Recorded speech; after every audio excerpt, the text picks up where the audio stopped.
നമ്മുടെ രാജ്യം വലിയൊരു പ്രതിസന്ധിയിൽ കൂടെ കടന്നു പോയിക്കൊണ്ടിരിക്കുകയാണ്.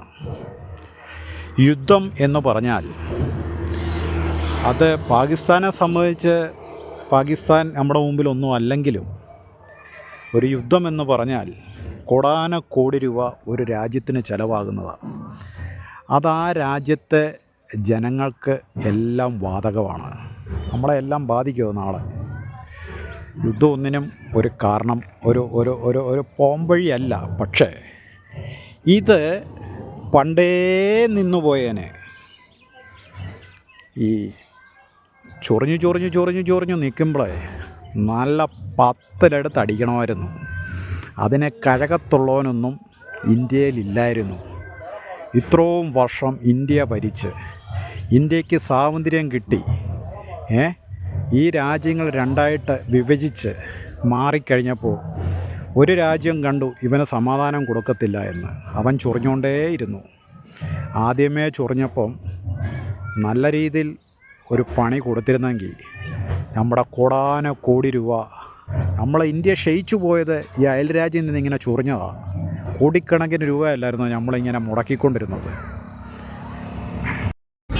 ഇതുപോലെയുള്ള സാധനങ്ങളൊക്കെ കടന്നു പോകണമെന്നുണ്ടെങ്കിൽ നല്ല റോഡുകൾ വേണം. കണ്ടോ, വലിയ വലിയ കമ്പനികൾക്കൊക്കെ കടന്നു പോകുന്ന സാധനങ്ങളാണ്.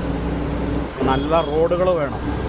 അങ്ങനെയൊക്കെ നമ്മുടെ നാടിൻ്റെ വികസനം മുന്നോട്ട് കണ്ട് ചെയ്യുന്ന ഒരേ ഒരു സർക്കാരാണിപ്പം നമ്മുടെ ഇന്ത്യ ഭരിക്കുന്നത്, നരേന്ദ്രമോദിയുടെ കീഴിലുള്ള നമ്മുടെ സർക്കാർ. ഈ റോഡിൽ ഇനിയും ഒരു 4 വരി പാതയും കൂടെ വരികയാണ്.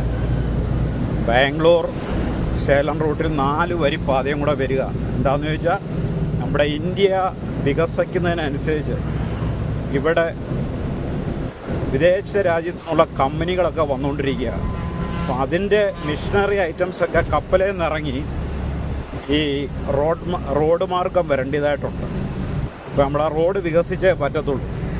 അതിൻ്റെ വലിയൊരു ഉദാഹരണമാണ് നമ്മുടെ വിഴിഞ്ഞം തുറമുഖം വന്നപ്പോൾ നമുക്ക് കേരളത്തിൻ്റെ 6 വരിപ്പാത സംഭാവനമായിട്ട് നമുക്ക് കിട്ടിയത്. അപ്പോൾ ഓരോ വികസനം വരുമ്പോഴും അതനുസരിച്ച് നമ്മുടെ നാട് വികസിച്ചുകൊണ്ടിരിക്കണം. അതിന് ഉദാഹരണമാണ് ഇതൊക്കെ കണ്ടുകൊണ്ടിരിക്കുന്നത്. കണ്ടോ, എന്നാ ഐറ്റം സാധനമാണെന്നറിയോ? ഇതിൻ്റെ എത്ര പീസായി റോഡിൽ കൂടെ പൊയ്ക്കൊണ്ടിരിക്കുന്നറിയോ? ഇതെന്താ, ഏത് കമ്പനിക്കാ എനിക്ക് അറിഞ്ഞുകൂടാ. എന്നാലും വലിയ വലിയ കമ്പനികളൊക്കെ നമ്മുടെ ഇന്ത്യയിൽ വന്നുകൊണ്ടിരിക്കുകയാണ്. നോക്കിക്കേ. അപ്പോൾ ഈ നരേന്ദ്രമോദിയെ പോലെ ഒരാൾ ഇച്ചിരൂടെ ഇങ്ങോട്ട് അടുപ്പിച്ചു കൂടി. നരേന്ദ്രമോദിയെ പോലെ ഒരാൾ ഒരു 30 വർഷത്തിന് മുമ്പ് നമ്മുടെ ഇന്ത്യയിൽ ഭരണം ഏറ്റിരുന്നു എങ്കിൽ നമ്മുടെ ഇന്ത്യ അമേരിക്കയുടെയൊക്കെ മേളിൽ പോയേനെ. അതിന് ഒരു സംശയവുമില്ല. ഇപ്പോൾ നമ്മൾ പാകിസ്ഥാനെ അടിച്ച അടി വർഷങ്ങൾക്ക് മുമ്പേ നമ്മൾ കൊടുത്തിരുന്നുവെങ്കിൽ നമ്മുടെ കോടാനക്കോടി മില്യൺ രൂപ നമ്മുടെ ഇന്ത്യയുടെ വികസനത്തിൻ്റെ കാശാണ് അന്ന് ഈ അതിർത്തിയിൽ കിടന്ന് അടിച്ചടിച്ച് നമ്മൾ നഷ്ടപ്പെടുത്തിക്കൊണ്ടിരുന്നത്. അപ്പോൾ അതിനൊക്കെ വേണ്ടിയെന്ന് പറഞ്ഞാൽ ശക്തനായ ഒരു ഭരണാധികാരിയാണ്. അതിന് പറ്റിയ ഒരാളെയാണ് ഇന്ന് നമ്മുടെ ഇന്ത്യക്ക് കിട്ടിയിരിക്കുന്ന മിസ്റ്റർ നരേന്ദ്രമോദി. അപ്പോൾ ഞാൻ പറഞ്ഞു വന്നത്, എല്ലാ രീതിയിലും നമ്മുടെ ഇന്ത്യ അതിശക്തമായ രീതിയിൽ ഇന്ന് കുതിച്ചുചാടിക്കൊണ്ടിരിക്കുകയാണ്.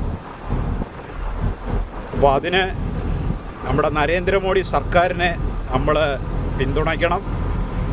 അദ്ദേഹം ആയിരിക്കുന്നിടത്തോളം കാലം നമ്മുടെ ഇന്ത്യയിലുള്ള ജനങ്ങളെ സുരക്ഷിതരാണ്. അതുപോലെ നല്ല ദീർഘവീക്ഷണമുള്ളൊരു മനുഷ്യനാണ്. നല്ല കാര്യങ്ങൾ പറഞ്ഞു കൊടുത്താൽ, തലപ്പത്തിരിക്കുന്നവർ പറഞ്ഞു കൊടുത്താൽ അത് നടപ്പിലാക്കുകയും അതിനുവേണ്ടി മുൻകൈ എടുക്കുകയും ചെയ്യുന്ന ഒരേ ഒരു ഭരണാധികാരിയാണ് നമുക്കിന്ന് ഇന്ത്യയെ കിട്ടിയിരിക്കുന്നത്. അതിൽ ഞാനും അഭിമാനം കൊള്ളുന്നു. ഈ സർക്കാർ വന്നല്ലേ അതിനൊരു ഒത്തീർപ്പുണ്ടാക്കി വെടിവെപ്പ് നിർത്തി കരാറിലൊക്കെ ഒപ്പൊക്കെ വെച്ചത്.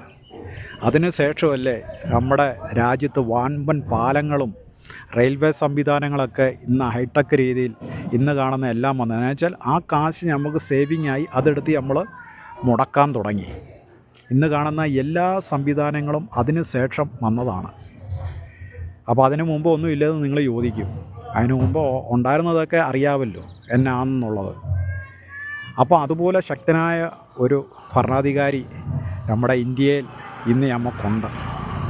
അപ്പോൾ ശക്തമായ രീതിയിൽ ഈ അടിയോടുകൂടി എല്ലാ നുഴഞ്ഞുകയറ്റവും നടക്കും, എല്ലാ തീവ്രവാദി പരിപാടികളും നിൽക്കും, എല്ലാം നിൽക്കും. അപ്പോൾ നമ്മുടെ സൈന്യത്തിന് വേണ്ടി, നമ്മുടെ ഭരണകർത്താക്കൾക്ക് വേണ്ടി ഒക്കെ നമുക്ക് പ്രാർത്ഥിക്കാം. നല്ല രീതിയിൽ അവസാനിക്കട്ടെ. പാകിസ്ഥാനിൽ കിടക്കുന്ന നമ്മളെപ്പോലെ തന്നെ സാധുക്കളായ ആൾക്കാരവിടെ ഉണ്ട്. അതുങ്ങളും ഇതുപോലുള്ള നീചമായ ഭരണത്തിൻ്റെ കീഴിൽ കിടന്ന് അനുഭവിക്കുക. അതുങ്ങൾ എന്ത് ചെയ്തു?